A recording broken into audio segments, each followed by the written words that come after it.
1983, a gang committed the biggest armed robbery in the history of crime.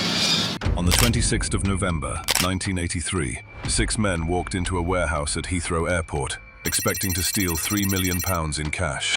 Britain's biggest ever armed robbery was carried out at the Brinksmat security depot at Heathrow. The gang escaped with £26 million worth of gold bars. What they found would change their lives forever. Gold, everywhere, towering from floor to ceiling. The biggest ever armed robberies in world history. Some would subsequently die violently. Some would vanish. One would burn. And the gold, over 3 tons of it, has never been fully recovered. Seriously, the ill fate of these robbers and the gold will shock you.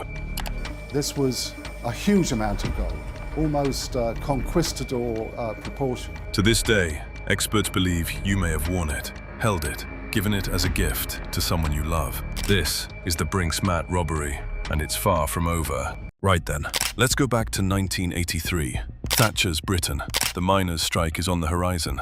The IRA are making their presence felt, and London's criminal underworld is quietly thriving, particularly a network of southeast London villains centered around areas like Bermondsey and New Cross. Hard men, careful men, men who knew how to keep their mouths shut. Now, Unit 7 of the Heathrow International Trading Estate wasn't exactly glamorous. A squat, anonymous warehouse, security guards in polyester uniforms. But inside that building, the Brinksmat Company, one of Britain's leading security firms, was storing an almost obscene amount of wealth in transit. The robbers, led by a man called Mickey McAvoy, a boxer's build, a South Londoner through and through. Their target was the Brinksmat warehouse near Heathrow Airport. Had been tipped off that there would be around £3 million in cash waiting inside. 3 million. In 1983, that's the equivalent of well over 10 million today. Enough to retire on, enough to disappear. But here's the thing about criminal intelligence. It's only ever as good as your source. And their source was a man on the inside. His name was Anthony Black, a security guard at the very facility they planned to rob. And not just any guard.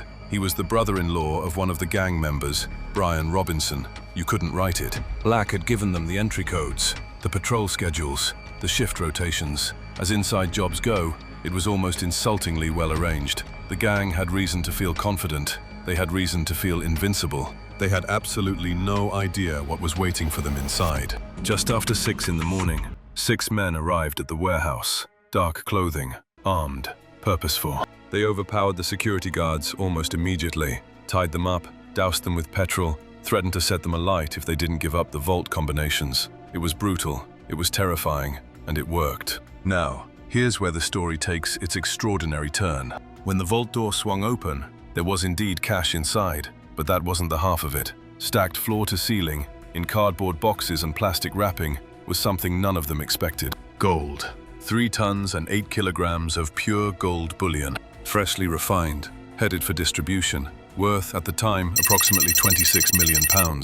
In today's money, estimates put that figure anywhere between £90 and £300 million, depending on how you measure it. McAvoy's reaction, by all accounts, was somewhere between disbelief and euphoria. Allegedly, one of the gang actually said a prayer. Whether that's true or not, I'll let you decide. But given what happened next, they might have been better off saying several. They loaded it all into a transit van.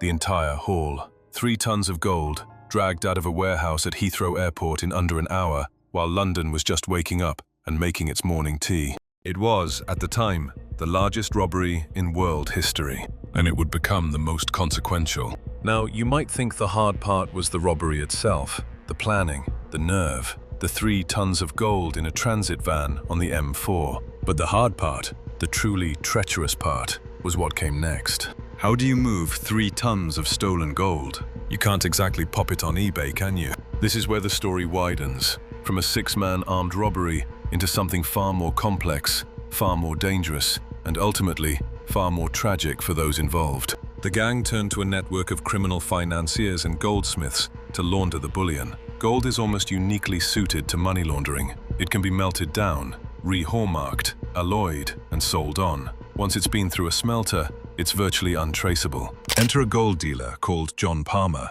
nicknamed, with wonderful underworld poetry, Goldfinger, who ran a business called Scadlin Limited out of Bedminster in Bristol, alongside associates Garth Chappell and Terence Patch. They had the smelting equipment, the contacts, and, crucially, the willingness not to ask questions. They began processing the gold almost immediately, melting it down and selling it back into the legitimate market. But here's where things begin to unravel. Anthony Black, the inside man, cracked within weeks under police pressure. He named names. McAvoy and Robinson were arrested just 10 days after the robbery, and by December 1984 had been tried at the Old Bailey and sentenced to 25 years each. Both refused to say a word about where the gold had gone. After 5.5 weeks at the Old Bailey, the jury fined Mickey McAvoy and Brian Robinson guilty. They presumably expected that when they got out, their share would be waiting. It wasn't. People began calling it the curse of the Brinksmat gold.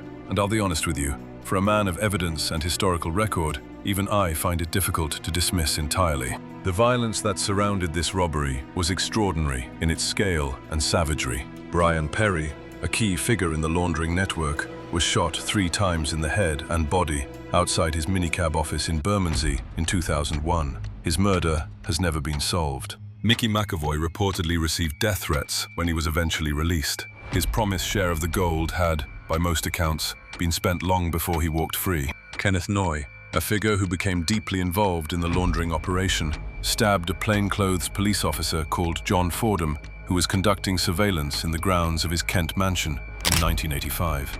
He was acquitted of murder on grounds of self-defense in one of the most controversial verdicts of the decade. He later fled to Spain after stabbing a motorist to death in a road rage incident on the M25 in 1996, was captured and was eventually released from prison in 2019. George Francis, another associate, was shot dead in 2003. Nick Whiting, connected to the laundering chain, was found murdered. The list goes on and on. In total, historians and journalists who have tracked this case estimate that more than 20 people connected to the Brinksmat robbery have met violent deaths. The gold left a trail of bodies across 3 decades of British criminal history. So where is the gold now? Officially, a portion was recovered by police. Some of the cash, laundered through property, was confiscated. Several convictions followed over the years, not just for the robbery itself, but for the laundering operation that followed it. But here's the astonishing truth. The majority of the gold has never been recovered. By the mid-1980s, so much of it had been smelted, re-hallmarked, and sold into the legitimate market that it had effectively dissolved into Britain's broader gold supply. There's a phrase that circulated in the jewelry trade for years afterwards, something of a dark joke, but rooted in uncomfortable reality. If you bought a gold ring in Britain after 1983, there's a decent chance it's Brinksmat gold. Wedding rings, necklaces, cufflinks, sovereigns, gold that passed through smelters, dealers, jewelers, and finally into the hands of ordinary people who had absolutely no idea of its origins. The robbery didn't just steal gold, it seeded it across a nation.